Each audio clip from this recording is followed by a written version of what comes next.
Bonjour à tous et bienvenue sur le podcast ProductiveYou. Je m'appelle Priscille Livenet, je suis une maman très active et aussi une blogueuse sur productiveyou.com. J'ai une passion pour l'organisation personnelle et professionnelle. Mon but est de vous aider à mieux vous organiser, à déterminer ce qui est essentiel, à vous concentrer sur cet essentiel et à le réaliser efficacement. Être efficace et productif, ce n'est pas tout faire. C'est faire ce qui compte réellement pour nous en fonction de nos objectifs et de nos priorités. Pour trouver la voie, je partage avec vous mes expériences, mais aussi l'expérience de femmes et d'hommes qui ont su se centrer sur leurs objectifs, leurs rêves et l'ont réalisé. Généreusement, ils nous expliquent leur cheminement et partagent avec nous leurs trucs et astuces. J'aime aussi lire des articles ou extraits de livres qui m'ont touchée et qui ont un lien avec la philosophie de la vie efficace. Voilà, c'est tout cela le podcast ProductiveYou et j'espère que vous passerez de bons moments en ma compagnie.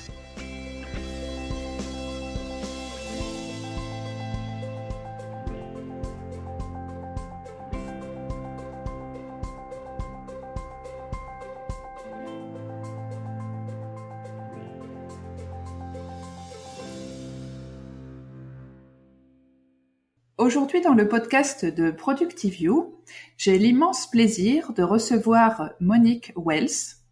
Monique est une Américaine qui vit à Paris maintenant depuis une vingtaine d'années. Et Monique crée la magie quand il s'agit de l'équilibre de la vie des femmes. Elle coach des femmes très performantes et exigeantes, qu'elles soient cadres en entreprise, dirigeantes d'entreprise ou professionnelles de la santé, du juridique ou de la finance.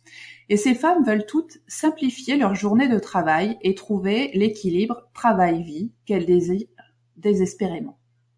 En travaillant avec Monique, elles construisent une carrière ou une entreprise qui leur permet de profiter de la vie qu'elles souhaitent et qu'elles méritent.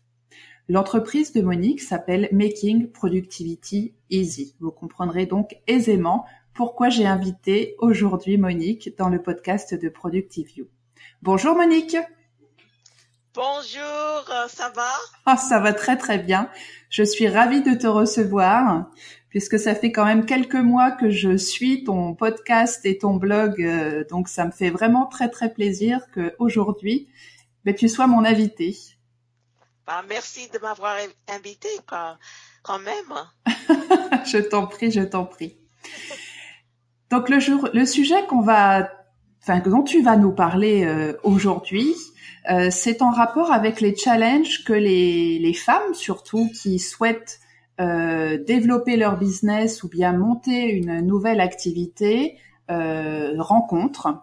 Et comment est-ce que tu les aides à faire face à ces challenges? On t'écoute. Très bien. Alors, de nouveau, merci de m'avoir invité. Je suis très, très passionnée par ce sujet. Je voudrais dire à l'avance que je suis américaine, même si j'habite Paris depuis très longtemps.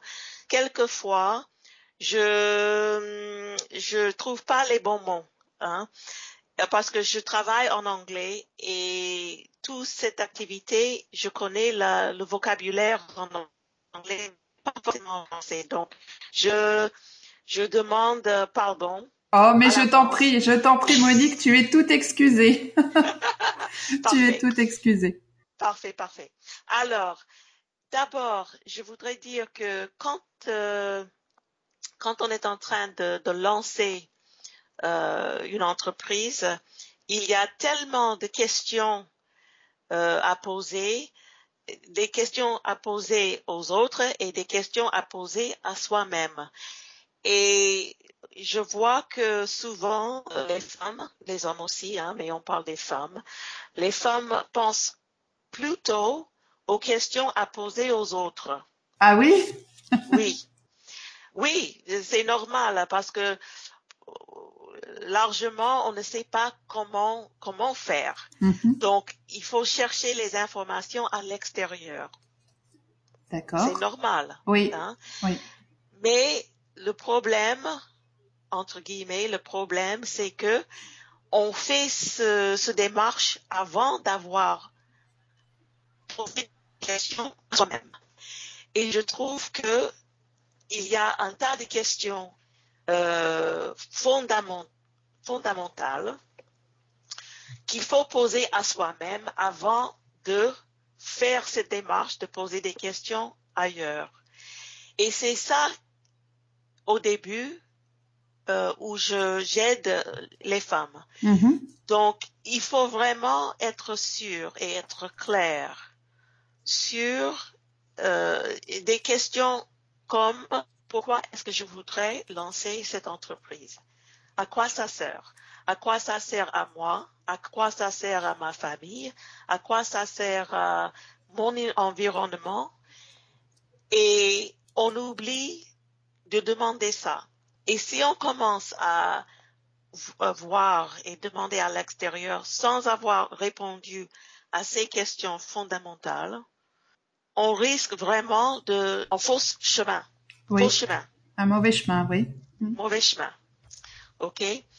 Et donc, souvent, je trouve que les femmes n'ont jamais eu une idée claire de ce qu'elles veulent achever avec leur entreprise. Ou peut-être elles ont commencé avec une idée plus ou moins claire, mais après avoir reçu des avis et des conseils et des trucs comme ça, elles perdent leur chemin parce que les gens qui savent plus qu'elles on dit, il faut faire comme ceci, ou il faut faire comme cela, ou il faut pas jamais faire ça.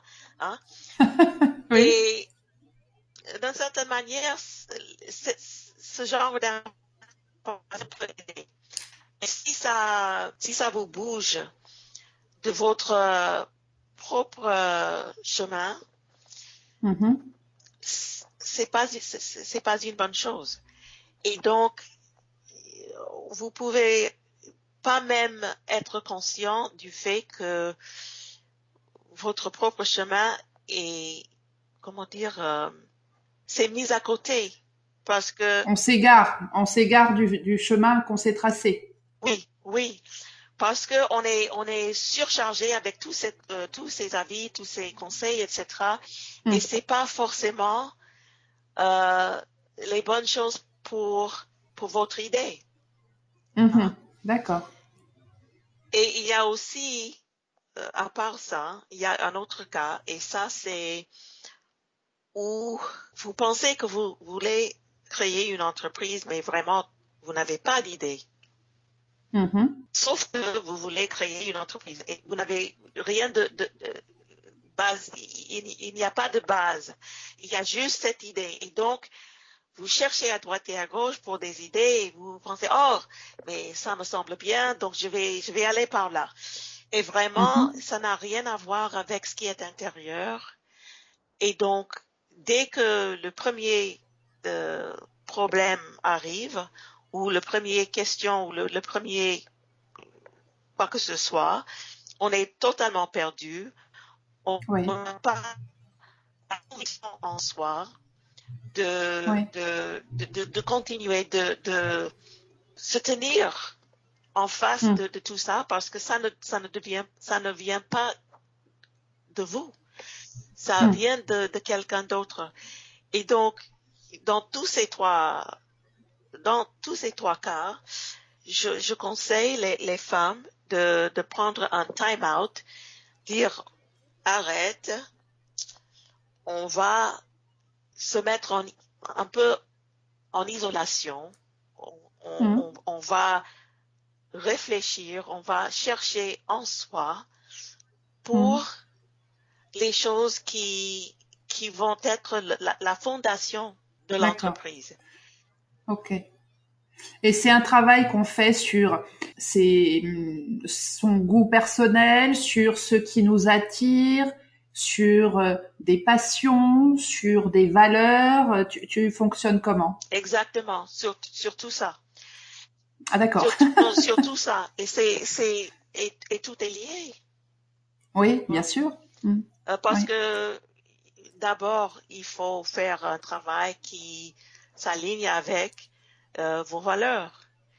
Et même si c'est valorisé, c'est lié à vos valeurs, mais c'est pas très passionnant, ça va pas marcher.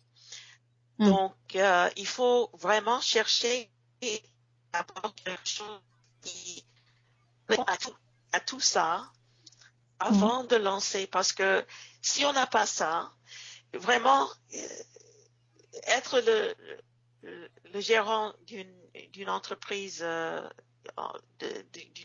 je dirais, d'un business entrepreneurial, ça exige tellement de choses que sans cette base vraiment forte, profonde, oui, vraiment profonde, on est perdu, on va pas réussir. C'est clair et net. Oui, il faut une fondation vraiment solide sur lequel on va poser notre business. Oui. D'accord. Et c'est pas et je parle pas des choses dans la tête, je parle pas de la connaissance, je parle de quelque chose vraiment qui vient en anglais on dit from your gut. Strictement dit, c'est les intestins, mais c'est pas ça. Ça vient du ventre. Oui, voilà. Voilà, ça vient du ventre. Oui. Donc, on a ça dans les tripes, qu'on dit en France. Voilà, c'est ça. C'est ça.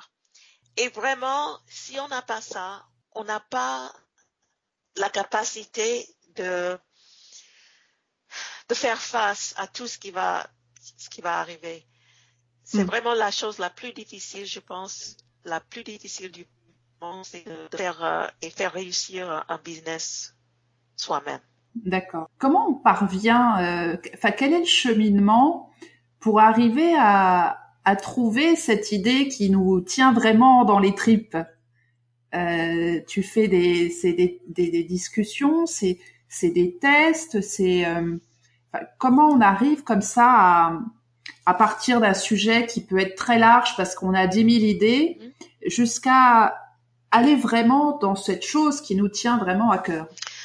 D'abord, alors là, on peut parler aux autres personnes, on peut parler aux gens ou aux femmes qui connaissent bien. Dire vraiment, tu penses à faire ça, mais je trouve ça, je ne vois pas, je te connais, je ne vois pas comment tu peux faire X, Y ou Z. Il faut vraiment avoir confiance dans les personnes avec qui on poursuit ces conversations. On peut bien faire ça et ça peut être un premier tri. Oui. Peut-être si on a 10 idées, on peut éliminer peut-être 7. Et il en reste 3. Oui.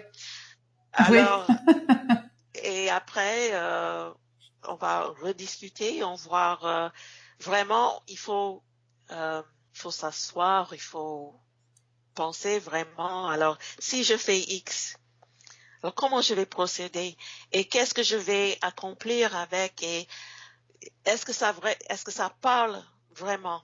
Est-ce que ça me parle vraiment? Et c'est la même chose pour les 3 idées, disons. Et si vraiment ils ont plus ou moins pareil, imaginez ça. Ils sont plus ou moins pareils. Dans ce cas-là, il faut se demander alors, qu'est-ce que c'est le plus facile à faire, hein? Parce que on peut avoir une passion pour 3 choses.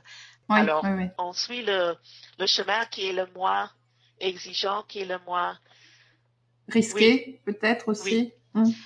Mais je trouve que c'est rare qu'il y a 2-3 choses qui sont vraiment pareilles. Il faut, si vraiment, si vous pensez que ils sont plus ou moins pareils, il faut chercher davantage, il faut peut-être parler encore aux autres et poser des questions et après revenir chez soi, s'asseoir, réfléchir de nouveau et je suis sûre que on va éventuellement trouver la chose. Et quand on a la chose, on se lance. On se lance. J'ai une petite question par rapport au petit texte que tu m'avais envoyé quand on a fait la préparation de ce podcast. Mhm.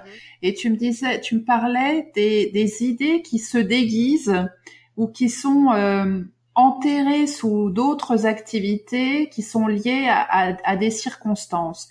Est-ce que tu pourrais un petit peu éclairer ce point, enfin, expliquer un petit peu ce que c'est et comment on arrive à faire le clair là-dessus dans ces fausses bonnes idées, entre guillemets, qui viennent peut-être parce que on rentre de vacances, on en a marre et puis qu'on se dit je vais changer de vie. Oui, si par exemple, tu as une idée, tu as un marché, par exemple, tu as un marché et tu penses que c'est bien ton marché et tu as fait la recherche et tout, et quelqu'un arrive et dit, mais tiens, si tu améliores aussi, tu changes pour chercher un autre marché juste à côté, ça peut être mieux parce que c'est plus facile de trouver ces gens là-bas et etc. Et donc, tu penses, surtout si la démarche jusqu'au présent n'est pas très avancée, oui. Ouais. Pourquoi pas? On va essayer ouais. on va tourner un petit peu, on va se lancer dans une autre direction. Notre direction. C'est pas radical, c'est pas, tu sais, c'est pas totalement différent, c'est juste un petit truc. Et tu suis. Mais finalement, ce marché n'est pas vraiment le marché que tu veux. C'est juste par convenance ou parce que quelqu'un a dit que ça peut être plus convenant, que tu as suivi ce chemin. Et finalement, après un certain temps, même si tu réussis à attirer ce marché, le travail que tu fais n'est pas vraiment satisfaisant parce que c'est pas vraiment ton marché. Finalement, tu dis, mais je suis pas très satisfaite, c'est peut-être un peu satisfaisant, mais pas trop, et j'ai toujours l'envie de faire ce que je voulais faire au début, et donc c'est ce genre de choses-là. Et si on est vraiment très clair, c'est très facile pour ça, d'arriver à faire ce genre de choses. Et si on n'est pas vraiment basé de fond à quelque chose sûr, tu peux faire ça 10 fois avant de se rendre compte que mais je fais tout et n'importe quoi et ça ne me sert pas. Très bien. Bah, écoute, je te remercie beaucoup pour ces petits éclaircissements. Donc, les femmes qui veulent travailler avec toi, comment est-ce qu'elles te contactent? Comment ça fonctionne? Alors, sur mon site web, makingproductivityeasy.com, il y a un tas de choses. Alors, d'abord, il faut aller explorer, regarder un petit peu ce qu'il y a là. Mais il y a des opt-ins, donc où on peut donner votre nom et votre vous allez recevoir un worksheet, par exemple, More Time, More Money, ou Self-Made Millionaire Lifestyle Quiz.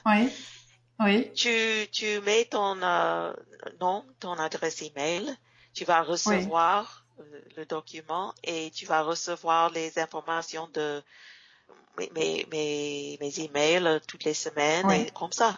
Et si vraiment tu es convaincu que tu voudrais aller plus loin, tu peux parler pendant une demi-heure, 3/4 d'heure pour voir vraiment ce que tu voudrais faire et si on peut travailler ensemble. D'accord, très bien. Mais je mettrai dans les liens du podcast, bien évidemment, le lien vers ton blog, ton site, de façon à ce que effectivement nos auditrices, nos auditeurs puissent s'inscrire et puis récupérer les 2 documents. Moi, je les ai, c'est très très bien. J'ai trouvé ça extrêmement intéressant. Comme je cogite beaucoup aussi, Ça aide, ça aide. Est-ce que tu pourrais nous parler de ta citation préférée? Oh là! Alors, go slow to go fast. Donc, vraiment, ça veut dire que on pense, je trouve que, et surtout pour moi, si on se précipite, on va faire plus de choses et on va accomplir plus de choses. Mais en fait, je trouve que souvent, c'est l'inverse qui est la vérité. Il faut pas se précipiter, il faut vraiment aller lentement, réfléchir dans tous les cas, réfléchir à tout moment et être dans le moment pour avancer le plus rapidement. Parce que souvent, quand on se précipite, on fait des erreurs, on n'a pas bien réfléchi au début et au niveau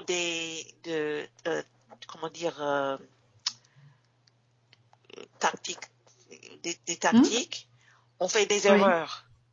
On fait des erreurs. Et on a besoin de rebrousser chemin pour corriger.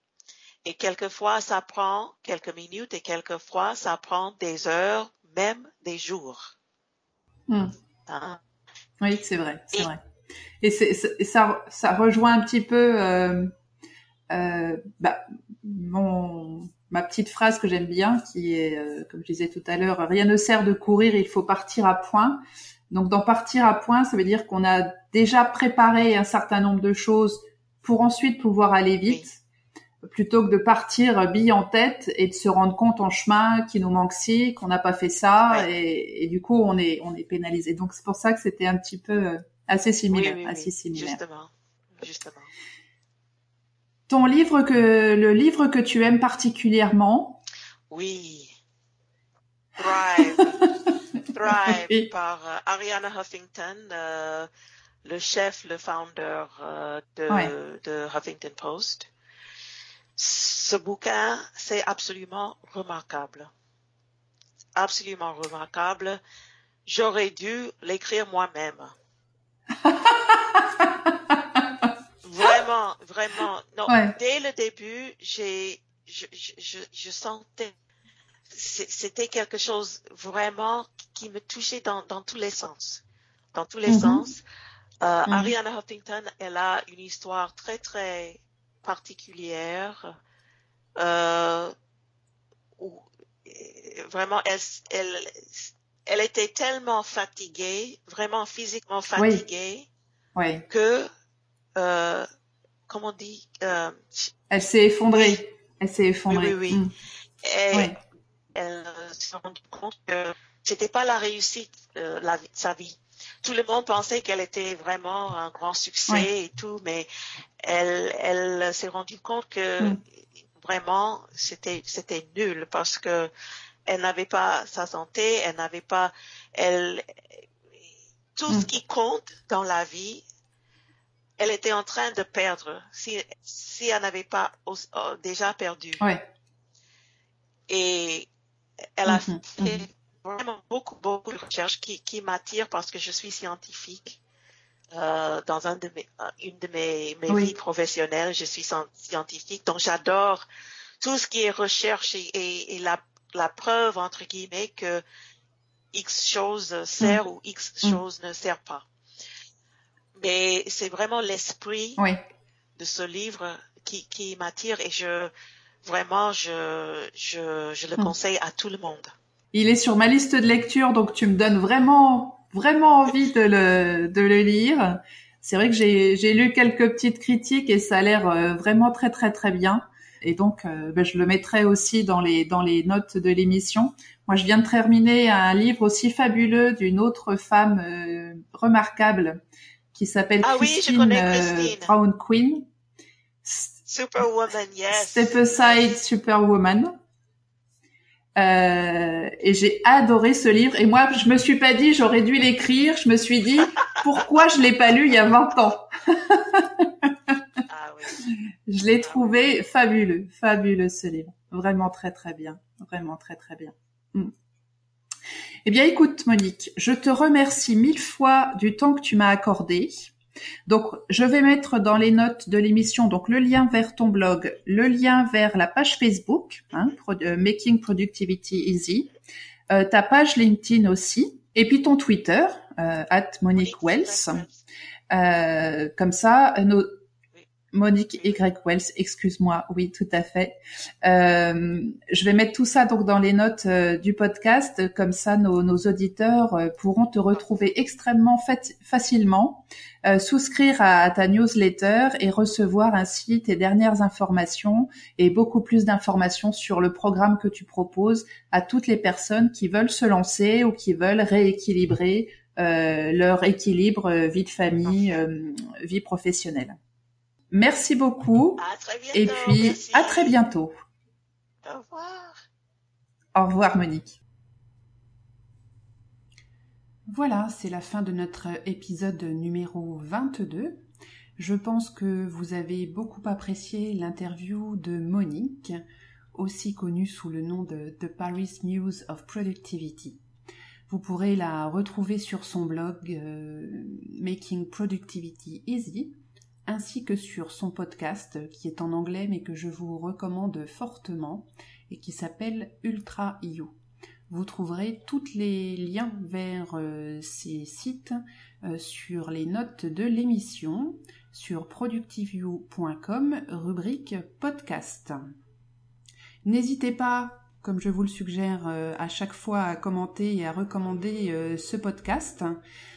Surtout à lui donner une note sur iTunes, puisque c'est le seul moyen de le faire connaître.